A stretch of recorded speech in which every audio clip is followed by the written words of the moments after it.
जब आप कहते हैं पुराना हैदराबाद में हमें, ओल्ड हैदराबाद में हमें सर्जिकल स्ट्राइक करने की जरूरत है, आप जिन्ना से तुलना कर रहे हैं अभी भी बैठकर ओवैसी की, तो क्या हम माने कि ये पाकिस्तान का हिस्सा है, इस देश में? मैंने तो आपसे कह दिया, अगर इन्होंने कहा कि मौलाना आजाद की तरह है तो फिर वंदे मातरम सरस्वती वंदना से ऐतराज नहीं होना चाहिए। अगर ऐतराज है तो ये सबसे पहले जिन्ना ने किया। साबित कीजिए ओवैसी जी अपनी देशभक्ति। वंदे मातरम नहीं बोलूंगा। साबित कीजिए अपनी देशभक्ति। अरे मैडम, मैं जिंदगी में जब यहां से चला भी जाऊंगा ना तो मेरे आने वाली 10 नस्लों को ये पूछते रहेंगे अपनी देशभक्ति साबित करो, भाड़ में जाए।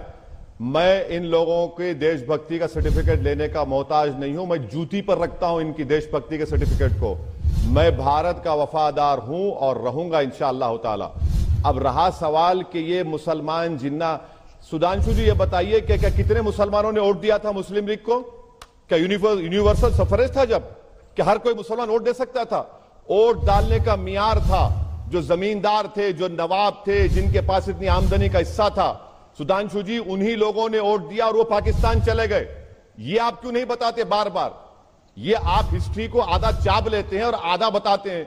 अगर मुसलमानों को इख्तियार होता तो कोई साथ नहीं देता था जीना का, जब वोट डालने का इख्तियार ही नहीं था। मुझे आपसे सिर्फ इतना ही कहना है कि जब आप किसी मुसलमान को देखते हैं तो आप अपनी सोच को बदलिए। और भारत के संविधान में फ्रीडम ऑफ एक्सप्रेशन है मेरे पास, और आप यकीनन अपने मजहब पर चलिए, सरस्वती वंदना पढ़िए, वंदे मातरम पढ़िए, मगर आप इस बात को समझिए कि किसी को आप फोर्स नहीं कर सकते। जहां पर नेशनल एंथम का मामला आएगा हम खड़े रहेंगे।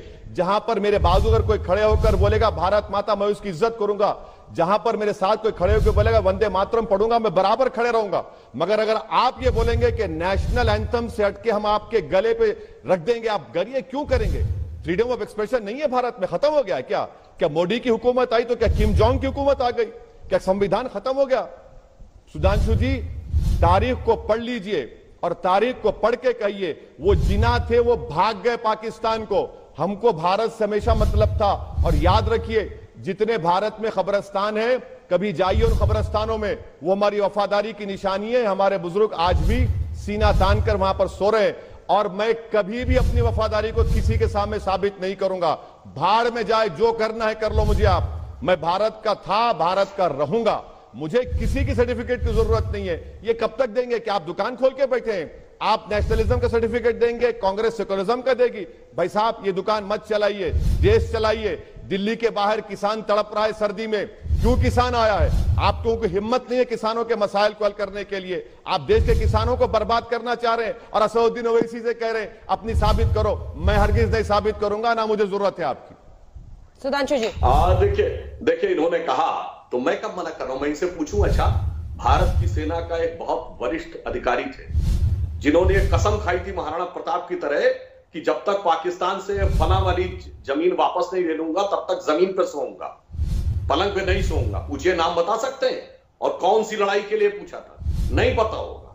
अरे सुधांशु जी, एक बात सुनिए, एक बात सुनिए सुधांशु जी, एक बात सुनिए। राणा प्रताप की तारीख आप बता रहे हैं। अरे भाई, बाबर को किसने बुलाया था? किसने बुलाया था? मैं मुस्लिम अधिकारी की बात कर रहा हूं। था अकबर की, और बताइए ना मुगल फौज में कमांडर कौन था? अरे आप हिस्ट्री को नहीं जानते सर, आप की तरह कहा। अरे आप हिस्ट्री को जानते नहीं है ना, आप हिस्ट्री को आधा चाप कर बोलते हैं। परेशानी तो वही आपसे। अब मैं बता देता हूं। अरे मेरे मैं बता देता हूं, इसीलिए तो मैं कहता हूं ना। आप राणा प्रताप की बात करते हैं, आप औरंगजेब की बात करते हैं। आप ये बता दीजिए कि राणा प्रताप के खिलाफ जंग लड़ने कौन गया था? औरंगजेब की फौज में कौन था? अरे भाई, मैंने तो था जो शिवाजी से लड़ने गया था? क्या भारत के सुनिए क्या अरे अपने टर्न पे बोल दें, बेहतर रहेगा। सुधांशु जी, सुधांशु जी, आप मेंबर ऑफ पार्लियामेंट है। नेक्स्ट आप आइंदा जब पार्लियामेंट की लाइब्रेरी को जाएंगे, जो पहली संविधान की किताब लिखी गई उसको उठाकर देख लीजिए। उसमें अकबर की तस्वीर है, अकबर बादशाह की तस्वीर है, उसमें झांसी की रानी की तस्वीर है, टीपू सुल्तान की तस्वीर है। क्या कहेंगे उसको आप? उसमें तो भगवान राम की भी तस्वीर है। आपसे कह रहा हूं कि भारत की खूबसूरती है। ओवैसी जी, इन सबसे पहले भगवान राम की तस्वीर है। बिल्कुल है, सही पर जय श्री राम बोलने पर आपको भी लगता है कि ये सारे कम्युनल है? तस्वीरें बिल्कुल जय श्री राम बोलने वाले कम्युनल है, बीजेपी के वोटर्स कम्युनल है, ये भावना आप भी स्प्रेड करते हैं? मैडम आप मेरी एक स्पीच दिखा दीजिए जहां पर मैंने इस तरह की बात कही। बताइए आप, चलिए स्पीच चलाइए मेरी अभी। आप मेरी एक स्पीच चलाइए जहां पर आप जो कह रहे मैंने कहा इस बात को। मैं तो आप तमाम को बता रहा हूं कि भारत की पहली संविधान की किताब में ये तमाम चीजें हैं। तो राम की तस्वीर है, सीता की तस्वीर है, गुरु नानक की तस्वीर है, टीपू सुल्तान, सब की। यही तो खूबसूरती है भारत की। जो बीजेपी कहते कि सर्जिकल स्ट्राइक करेंगे, भारत की पहली सरकार है जो भारत के एक इलाके पर सर्जिकल स्ट्राइक करती है। भारत के बाइज्जत शहरियों को पाकिस्तानी, रोहिंग्या, अफगानी कहती है। और आपका होम मिनिस्टर एमओएस। लेकिन वैसी जी सुनिए ना, खूबसूरती तो उस अंदाज में भी है ना जिसका इस्तेमाल आप करते हैं। आपने ये नहीं कहा कि BJP as a political party बर्बाद हो जाएगी लेकिन हैदराबाद का नाम नहीं बदल पाएगी। आपने कौन से शब्द इस्तेमाल किए? इनकी नस्लें बर्बाद हो जाएंगी लेकिन ये हैदराबाद को भाग्यनगर नहीं कहेंगे। आप भी जिस अंदाज में बोलते हैं, आप भी एक संदेश देते हैं ना। इंशाअल्लाह इनकी नस्लें खत्म हो जाएंगी। अरे पार्टी की नस्लें थोड़ी होती हैं सर। हैदराबाद का नाम हैदराबाद रहेगा। पार्टी की नस्लें थोड़ी होती हैं। असदुद्दीन ओवैसी भी खत्म हो जाएगा। असदुद्दीन ओवैसी भी खत्म हो जाएगा, मगर हैदराबाद का नाम हैदराबाद रहेगा। अच्छा ये बताइए, योगी आदित्यनाथ का पहले का नाम क्या था? बताइए क्या नाम था उनका? पहले दिया हुआ नाम क्या था उनका? हम भी पूछे क्या? मुझे ये बताइए आप ओवैसी साहब, आपके तो सारे दुश्मन हैं। आप टीम ए टीम बी आज टक्कर के लिए हैं, लेकिन कहा जाता है आप दोनों टीम ए टीम बी हैं। इधर भगवा है उधर भाईजान है, दोनों की पीछे से मिली हुई है। ये कह के सेक्युलरिज्म वाले कहते हैं कि आप ही ने सेक्युलरिज्म को सबसे बड़ा नुकसान इस देश में पहुंचाया है, क्योंकि आप और आपकी पॉलिटिक्स इनको फायदा पहुंचाती है। तभी तो देखिए ना 48 पर पहुंच गए। हाँ मैडम, मेरी वजह से नरेंद्र मोदी ने 2 मरतबा प्रधानमंत्री बन गए। मेरी वजह से नरेंद्र मोदी 280 से 306 चले गए।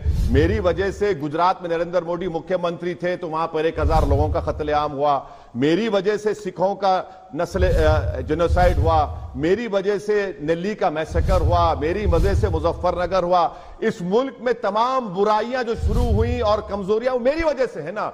बाकी के सब राजा हरिश्चंद्र की औलाद हैं, बाकी सब नेक है, कोई गुनाहगार है तो हम ही हैं। आप तमाम लोग सही हैं। यही तो हम कह रहे हैं, यही तो झगड़ा है कि तमाम बुराई, तमाम गलतियां हम में हैं और जो सत्ता में बैठते हैं वो दूध के दूल्हे हैं। बिहार में इलेक्शन होता है तो ठाकुर देखा जाता है, ब्राह्मण देखा जाता है, भूमिहार देखा जाता है, कुर्मी देखा जाता है, मगर बात होती है तो खाली मुसलमान मुसलमान। यही तो हिपोक्रेसी है मैडम। ये हकीकत है भारत की सियासत की, इससे कोई इनकार नहीं कर सकता। इसीलिए मैं आपसे कह रहा हूं कि इसको समझिए। और अगर मुझे इजाजत दीजिए, मुझे एक और जगह पर जाना है। मैं पहले ही कहा था आशीष को कि आधा घंटा मैं रहूंगा। एक और सवाल है बस, एक और सवाल है सर। टीआरएस वाला ये बताइए कि अब मेयर का जो चुनाव होना है उसमें आप क्या कीजिएगा? टीआरएस को जरूरत पड़ेगी तो साथ देंगे? पड़ेगी ही जरूर। अरे मैडम, मैंने पहले आपके प्रोग्राम में कह दिया कि भारत की पॉलिटिक्स का मुझे लैला बना दिया गया और पूरे मजनू मेरे अतराफ फिर रहे हैं, जिसमें से सुधांशु जी भी हमारे मजनू हैं, कई हमारे मजनू हैं। देखेंगे अब ये लैला के अतराफ तो पूरे फिर रहे हैं, तो वक्त आने दीजिए, हम इंशाल्लाह हम फैसला लेके आपको बताएंगे। लेकिन लैला को ये तो देखना पड़ेगा ना सर कि टीआरएस ने ट्रिपल तलाक बिल, एक सेकंड सर, ट्रिपल तलाक बिल पर सरकार का साथ दिया था। उस ट्रिपल तलाक बिल के आप इतने खिलाफ हैं तो खुलकर टीआरएस की तरफ जाना तो मुश्किल है। 2 धारी तलवार पर बैठे हैं सर आप। इसी टीआरएस ने पूरे भारत में असेंबली में एनपीआर एनआरसी के खिलाफ रेजोल्यूशन पास करके कहा कि तेलंगाना में एनपीआर एनआरसी नहीं होगा। ट्रिपल तलाक इसी टीआरएस ने हमारी रिप्रेजेंटेशन सुनिए हमारे रिप्रेजेंटेशन के ऊपर माइनॉरिटी, सुनिए मैडम, माइनॉरिटी ओबीसी स्कूल्स खोले गए जिसमें ओबीसी बच्चों के 1 लाख बच्चे पढ़ रहे हैं और 60,000 पढ़ रहे हैं। तो यकीनन टीआरएस से हमारे मुख्तलिफ उनकी पॉलिसी अलग है, हमारी पॉलिसी अलग है। जहां रहा सवाल मेयर का और डिप्टी मेयर का, अभी वो नोटिफिकेशन आने दीजिए। हमारी पार्टी में चर्चा होगी, बातचीत होगी और जो फैसला लिया जाएगा, मैं आपसे वादा कर रहा हूं कि अगर अंजना ओम कश्यप ने हमको 6 बजे बुलाया दोबारा तो मैं आकर अपना फैसला पहले आपको बताऊंगा इंशाअल्लाह ताला। ट्रिपल तलाक बिल का समर्थन किया था सर उनने, उस पर एक लाइन तो बोल दीजिए, कैसे क्या कीजिएगा? दो धारी तलवार है, इधर बीजेपी वाले हैं, उधर टीआरएस ने। ट्रिपल तलाक बिल पर आपको जज करेंगे आपके वोटर्स। मैडम, अब हम पे किसी तलवार का जोर नहीं चलने वाला है। हम बहुत जख्म खा लिए, दो धारी तलवार से खा गए, तीन धारी तलवार से खा गए, बहुत से लोगों से खा गए।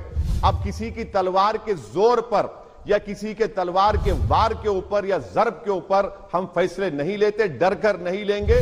पूरी इत्मीनान और एतमाद के साथ हम फैसले लेते आए हैं। अब वो जमाना चले गया कि कोई तलवार दिखा रहा है, कोई तलवार फिरा रहा है, तलवार का जो खत्म हो गया। नहीं, अब हम अपने फैसले पूरे इत्मीनान के साथ लेंगे और हमको किसी से डर नहीं।